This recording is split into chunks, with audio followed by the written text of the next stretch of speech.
Bill Schuette. That works. Amen. Yeah. As long as I go down in history as the fuck Bill Schuette. Oh, God. That's what I care about. Jeff Irwin is very uncomfortable, and there's a reason why, because it should not be. We're going to keep it clean. Oh, David Rudoy tried to get over here, so I'd introduce him. David Rudoy's here. All right. Esteban Miller, and this, of course, would be his coming out honey party. Coming out. I love those words. Honey party. If you didn't notice, a lot of people are wearing. We're going to cancel the coming out. No, it's happened. It's too late. It's too late. You notice there's a club that's formed. Everyone's got this uniform on of yellow and black tracksuits, which are If you want to join the club, come signify see me. the opening of the Esteban's honey, magical honey. If you want a tracksuit, come see me. We'll start taking orders. Join the club. Yeah. All right. Yeah. Jim, yeah. There's too many to Fuck see. Bill Schuette. All right. Yeah. That is not content supported by Planet Creatures. Dewey Thomas is here. I see we got Amanda's here. Jesse, Uncle Jesse. Jesse, the one who's responsible for everything. Jamie Lowell, I like to say. Somewhere around here is our dear friend and a person I like to call Big Daddy. Rick Thompson's around here somewhere. Whoa. Alan Peisner, Uncle Alan, and Rabbi Rasta is here. Good evening, everybody. It's good to be here. Fuck Bill Schuette. God, it's so not good material. Eric Gunnels is here. He's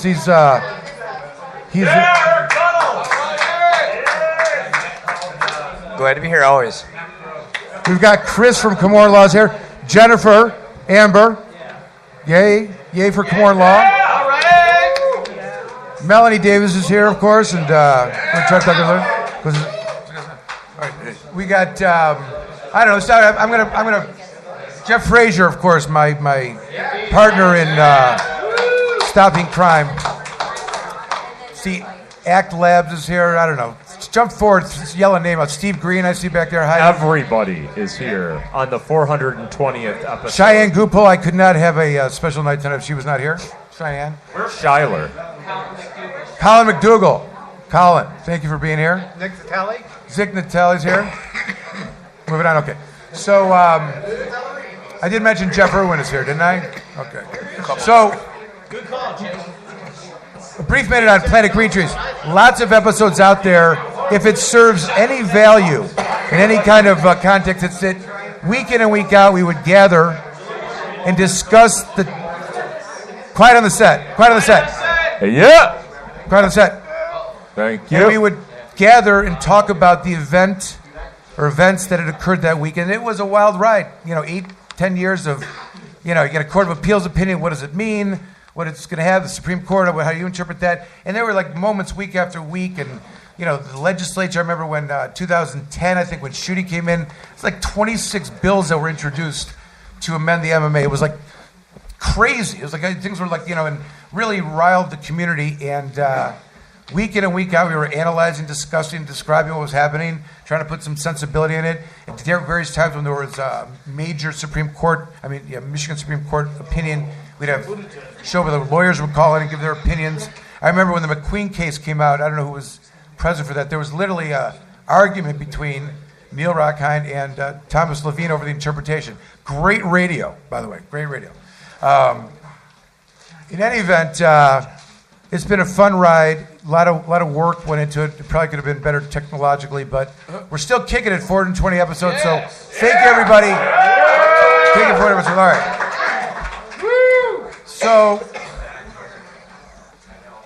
we have John Sinclair here, and literally that could be the entire show. I did have one thing I wanted to talk about a little bit in relation to the news of the day. And let me try to put this in some context. The ongoing temporary restraining order in the Court of Claims, which was continuing the ability for the provisioning centers to purchase marijuana from caregivers and not have their license be affected by it, was supposed to end at the end of March. It's continued again today. They're going to come up with a date. I don't think there's a final date yet. But it's an interesting dynamic that's been taking place in Michigan law. And I say this because all of us here have witnessed the history of in the development of medical marijuana, right? We can all remember 2008, 9, 10, and it was always like the face of a patient, right? A sick person. People can think about like, the epileptic child or, some face of a patient that was compelling. You felt if you were, advocating for medical marijuana, you knew like the ball moved forward in our favor, right?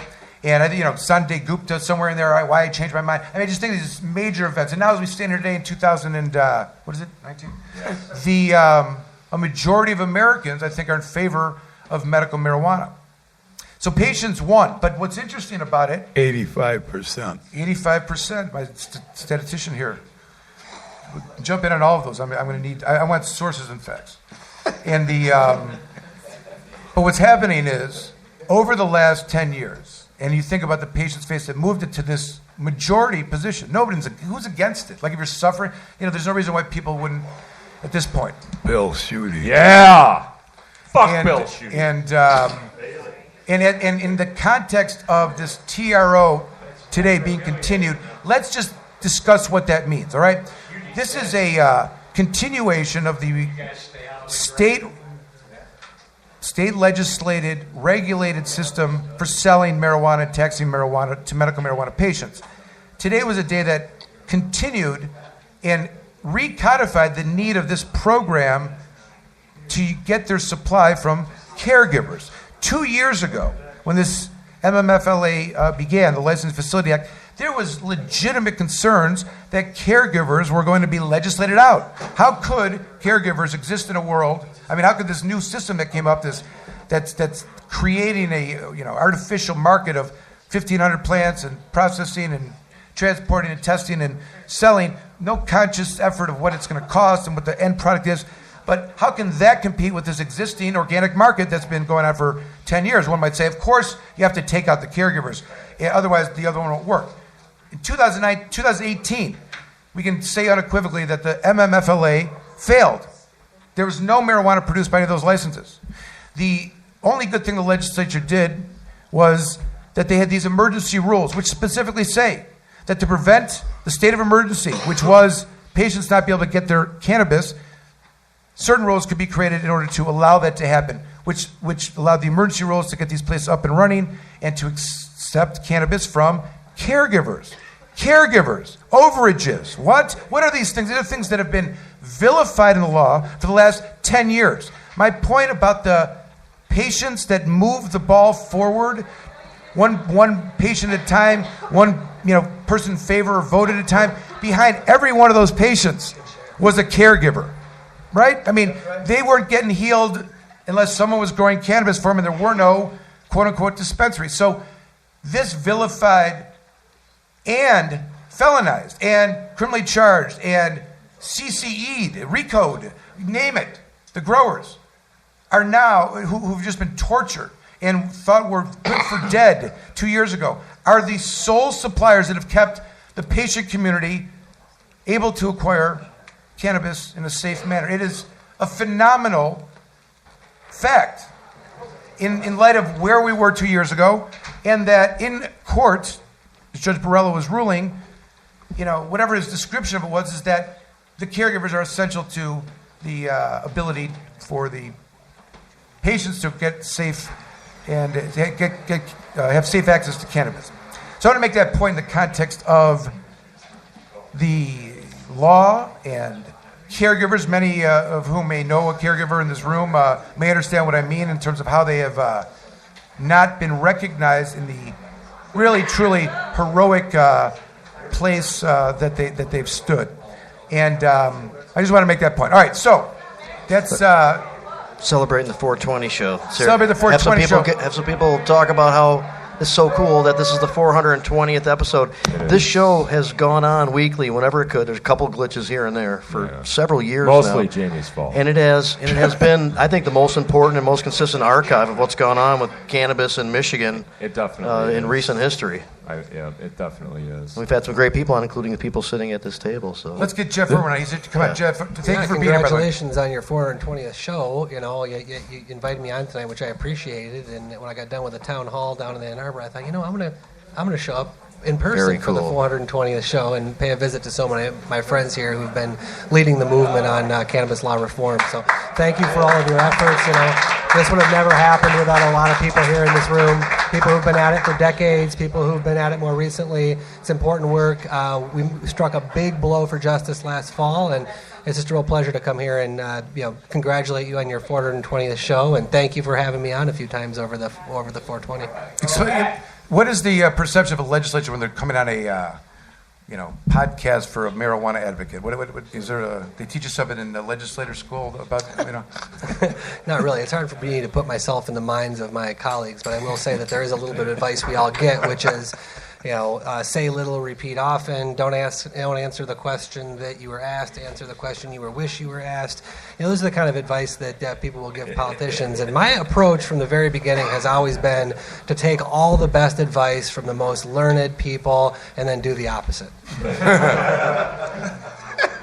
What do you make of this legislative position pretzel that we're kind of in here with the Lara now in charge of the licensing, the Judge Barella extending the TRO. You were in the legislature at the time. Were you or not? Were you off during the MFLA when that passed? Was that because this is not what it was kind of designed for? I think I have the distinction as the only legislator to both co-sponsor and vote against final passage of the MMFLA.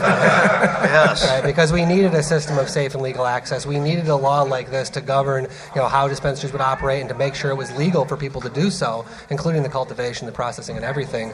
But that law really got changed so many times on the way to passage that it was addled and it was really ruined in the Senate. That's when we had the imposition of the board and the secure transport and some other elements, additional fees that make it very unaffordable for licensees, and all of that conspired against the success of the MMFLA. And now we're dealing with the fallout from some of those bad decisions.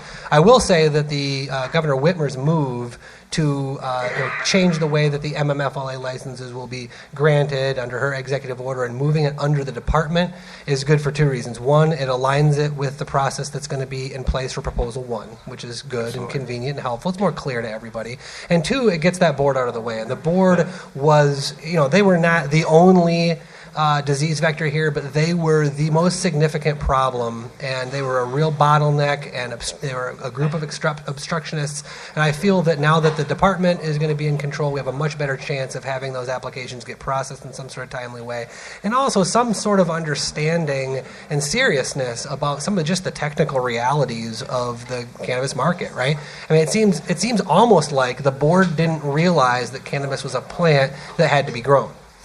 and so now we have this problem with we don't have supply, right? And so hopefully now that we've got a different group of folks who are in charge, they're going to pay more attention to some of just the practical realities of the way the world works, and they'll sequence the licensing and they'll move more quickly on licensing in a way that can make this market more functional. Senator Irwin, what do you think about the fact that some of these businesses are already going bankrupt because they cannot keep up with the regulations and all the burdensome fees that are being charged to them through things like secure transport, when the black market is able to offer product at $1.25, $1.50 an ounce right now?